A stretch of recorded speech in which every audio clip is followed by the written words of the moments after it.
Eufy has a recommended cleaning and maintenance schedule for their robotic vacuums. This is the 15C Max. Empty out the dust collector after every use. You're just going to press in the release button, pull it out, open it up, and dump it into a garbage can.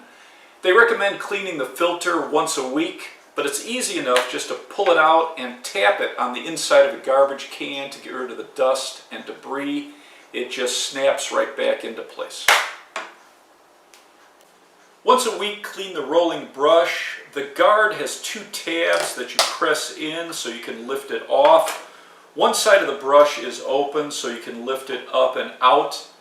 This model comes with a tool so you can clean it, also remove hair and string.